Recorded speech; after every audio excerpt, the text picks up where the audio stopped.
पर गमों का पहाड़ टूट पड़ा।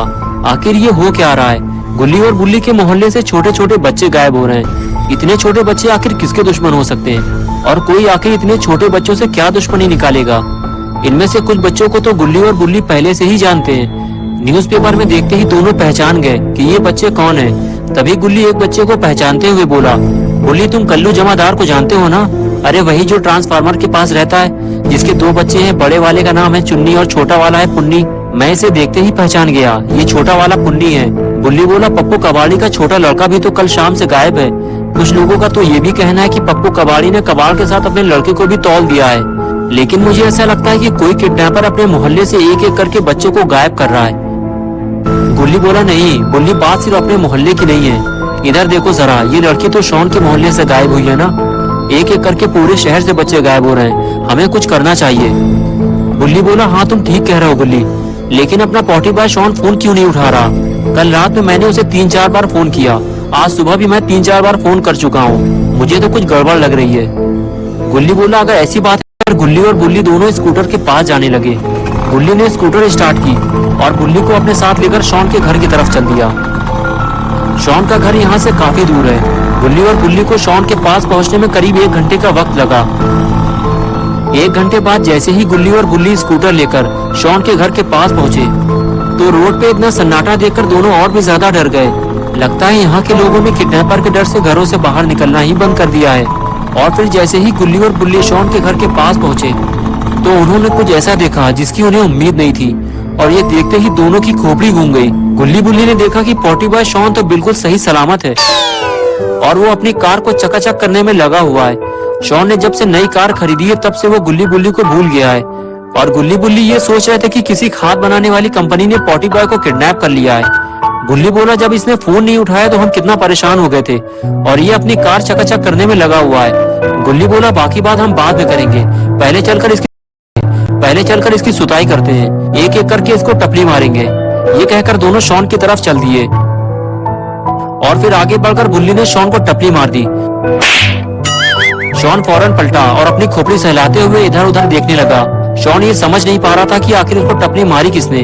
यहाँ तो आसपास कोई भी नहीं है। और तभी शॉन की नजर गुल्ली बुल्ली की स्कूटर पर पड़ी और शॉन देखते ही पहचान गया, अरे ये तो गुल्ली बुल्ली की स्कूटर है, लेकिन ये यहाँ कैसे आई? शॉन ये सोच ही रहा था कि तभी उसने गुल्ली को छुपते हुए देख लिया, और बस फिर क्या था, शॉन दौड़ते हुए गुल्ली के पास गया अपनी टपली का बदला लेने और उछलकर गुल्ली को जमीन पर गिरा दिया और उसे एक के बदले 3 टपली मारी और गुल्ली के ऊपर चढ़कर बैठ गया। तभी गुल्ली ने शॉन से बताया, बुल्ली ने तुम्हें टपली मारी थी, वो भी साथ में आया है। और तभी बुल्ली वहाँ आ जाता है और थोड़ी देर मौज मस्ती करने के बाद जब ये तीनों थोड़ा सीरियस होते हैं तो बुल्ली शॉन से कहता है, तुम्हारे भाव कुछ ज्यादा बढ़ गए हैं। कल रात 3-4 बार फोन किया लेकिन तुमने फोन नहीं उठाया। शॉन बोला, नहीं, तुम्हारा कोई फोन नहीं आया मेरे पास।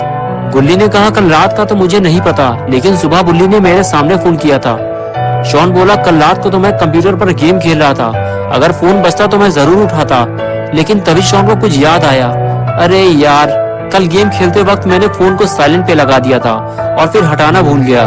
तभी गुल्ली बोला, शॉन तुम्हें पता है ना माहौल कितना खराब चल रहा है, शहर से छोटे छोटे बच्चे गायब हो रहे हैं, और जब तुमने फोन नहीं उठाया तो हमें ऐसा लगा कि कहीं तुम भी तो गायब नहीं हो गए, क्योंकि आज हमने न्यूज़पेपर में पढ़ा था कि तुम्हारे मोहल्ले की भी एक लड़की गायब हो गई है।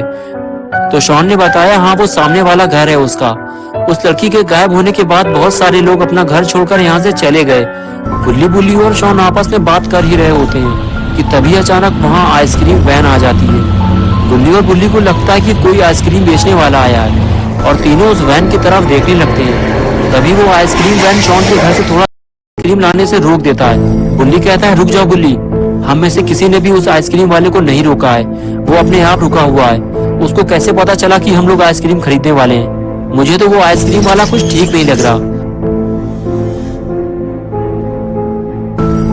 उस आइसक्रीम वाले को देखकर गुल्ली बोला, ये कौन है? बुल्ली बोला, शॉन जानता होगा इसे। शॉन ने कहा, नहीं, मैं इसे नहीं जानता, मैं तो खुद इसे आज पहली बार देख रहा हूँ। वो हमें देखकर अपना हाथ हिला रहा है। हेलो बच्चों, कैसे हो तुम लोग? मैं हूँ तुम्हारा दोस्त रॉड और मैं लाया हूँ तुम्हारे लिए अच्छी अच्छी आइसक्रीम। एक बार खाओगे तो जिंदगी भर पछताओगे। अगर तुम एक खरीदोगे तो दूसरी फ्री दूंगा और उसके बाद तुम सबको गाड़ी में उठा दूंगा। तभी बुल्ली बोला, शॉन हमें घर के अंदर चलना चाहिए, मुझे ये आइसक्रीम वाला कुछ ठीक नहीं लग रहा। बुल्ली की बात सुनकर शॉन गुल्ली और बुल्ली को लेकर अपने साथ घर के अंदर जाने लगा और तीनों में से किसी ने भी आइसक्रीम वाले को कोई जवाब नहीं दिया। और इधर आइसक्रीम वाला गुल्ली, बुल्ली और शॉन को, और किसी ने भी आइसक्रीम नहीं खरीदी। गुल्ली बुल्ली को घर के अंदर ले जाने के बाद शॉन ने गेट बंद कर लिया। शॉन का रूम सेकेंड फ्लोर पे है, इसलिए शॉन गुल्ली बुल्ली को लेकर सेकेंड फ्लोर पे पहुंच गया। शॉन ने दरवाजा खोला और तीनों अंदर चले गए।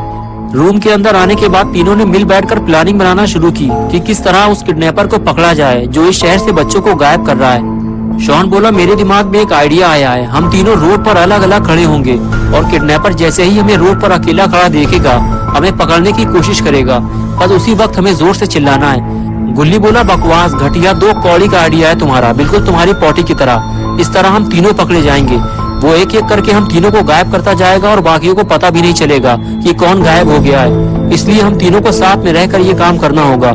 बुल्ली ने कहा, अगर हम तीनों साथ रहेंगे तो वो कभी भी हमारे करीब नहीं आएगा, हम तीनों को अलग अलग लेकिन होशियारी से काम करना होगा। गुल्ली बोला, हम तीनों एक साथ ही काम करेंगे, लेकिन सिर्फ एक बंदा ही रोड पर अकेले खड़े होने का नाटक करेगा, छुप कर उस पर नजर रखेंगे और जैसे ही किडनैपर करीब आएगा हम उसे मिलकर दबोच लेंगे। और इसी तरह गुल्ली बुल्ली और शॉन तीनों मिलकर घंटों तक किडनैपर को पकड़ने की प्लानिंग बनाते रहे और देखते ही देखते सारा दिन गुजर गया और रात हो गई। रात होते ही शॉन ने अपने कमरे की खिड़की खोली और बाहर झांकने लगा। गुल्ली और बुल्ली कंप्यूटर पे GTA 5 खेल रहे थे। तभी शॉन ने रोड के किनारे किसी को भागते हुए देखा, लेकिन अंधेरा होने की वजह से वो ठीक से देख नहीं पाया कि वो कौन था। शॉन की ये समझ में नहीं आ रहा कि वो जो भी था, लेकिन शॉन को देखकर भागा क्यों। शॉन काफी देर तक इधर उधर देखता रहा, लेकिन फिर उसे कोई दिखाई नहीं दिया। शॉन कुछ देर तक खिड़की पे रुका और फिर वापस अंदर चला गया। शॉन तो उस आदमी को नहीं देख पाया, लेकिन वो आदमी गुल्ली बुल्ली और शॉन पे नजर रखे हुए। शॉन ने अंदर आने के बाद बुल्ली से बताया कि कोई आदमी अपने घर के नीचे खड़ा हुआ था। जैसे ही मैंने खिड़की खोली वो आदमी मुझे देखकर भाग खड़ा हुआ। बुल्ली ने कहा, क्या तुम उसे पहचान सकते हो? मेरा नहीं देख पाया। गुल्ली बोला, जरूरी नहीं है कि वो कोई किडनैपर हो सकता है वो कोई चोर हो, क्योंकि आस पड़ोस के ज्यादातर घर खाली पड़े और हो सकता है वो चोरी करने आया हो और उसने जैसे ही तुम्हें देखा होगा डर के भाग गया होगा। बुल्ली ने कहा, डरने की कोई बात नहीं है यार, यहाँ शॉन अकेला नहीं है, हम 3 लोग हैं यहाँ, चलो मुझे दिखाओ कहाँ देखा था तुमने उसको। उसके बाद शॉन बुल्ली को लेकर खिड़की पे आ गया और वो जगह दिखाने लगा जहाँ पे शॉन ने उस आदमी को भागते हुए देखा था। लेकिन जब बुल्ली ने नीचे झांक कर देखा तो वहाँ कोई नहीं था, रोड पर बिल्कुल सन्नाटा था। बुल्ली ने शॉन से कहा कि हो सकता है वो कोई चोर हो, तुम घर की खिड़की दरवाजे ठीक से बंद कर लो। शॉन बोला, गेट तो मैं बंद करके ऊपर आया था, रही खिड़की की बात तो मैं इसे बंद कर देता हूँ। और उसके बाद शॉन ने खिड़की बंद कर दी और उसके बाद गुल्ली बुल्ली और शॉन बारी बारी से काफी देर तक कंप्यूटर पर गेम खेलते रहे। पहले 1 घंटे तक गुल्ली ने गेम खेला, उसके बाद बारी आई बुल्ली की। बुल्ली ने 1 घंटे से ज्यादा गेम खेला और शॉन अपनी बारी का इंतजार करता रहा और फिर बारी आई शॉन की। फिर शॉन ने 12 बजे रात तक दबा कर गेम खेला। 12 बजते ही गुल्ली बुल्ली और शॉन बिस्तर पर सोने के लिए चले गए और चारों तरफ बिल्कुल सन्नाटा छा गया। दिन भर मौज मस्ती करने के बाद गुल्ली बुल्ली और शॉन घोड़ा बेचकर काफी गहरी नींद सो रहे थे। तभी खिड़की में कुछ हलचल महसूस हुई। ऐसा लग रहा था कि कोई खिड़की खोलने की कोशिश कर रहा है और तभी शॉन की आंख खुल गई। शॉन उठकर देखता है कि खिड़की हिल रही है, कोई है जो घर के अंदर आने की कोशिश कर रहा है। शॉन बेड से नीचे उतरा और सीधे खिड़की के पास पहुंचा। शॉन के पास जाते ही खिड़की हिलना बंद हो गई। खिड़की पे जो भी था शायद वो चला गया था।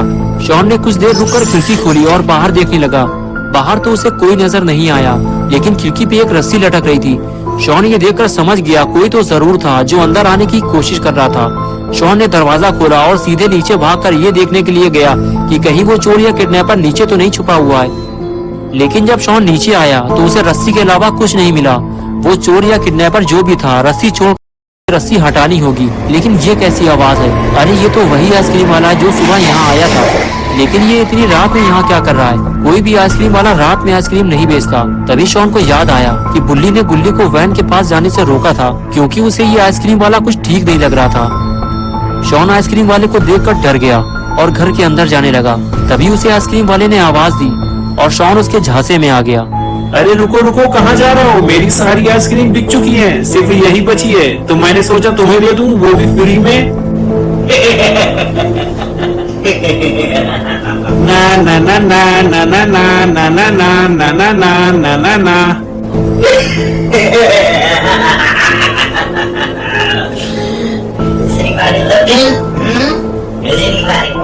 और उसके बाद वो आइसक्रीम वाला जिसका नाम रॉड है वो शॉन को पकड़ने के लिए उसके पास चला गया और फिर आइसक्रीम वाले ने शॉन को उठाकर वैन में ले जाकर बंद कर दिया और इस तरह अपना पॉटी बॉय शॉन को उठाकर शॉन का क्या अपना पॉटी बॉय शॉन कभी वापस आएगा? क्या वो कभी पॉटी कर पाएगा? गुल्ली और बुल्ली जब सुबह उठेंगे तो क्या करेंगे? और क्या ये आइसक्रीम वाला गुल्ली और बुल्ली को पकड़ने वापस आएगा? ये सब हम देखेंगे पार्ट 2 में। तो दोस्तों अगर आप पार्ट 2 देखना चाहते हैं तो इस वीडियो को लाइक करें, चैनल को सब्सक्राइब करना और बेल आइकन दबाना ना भूलें।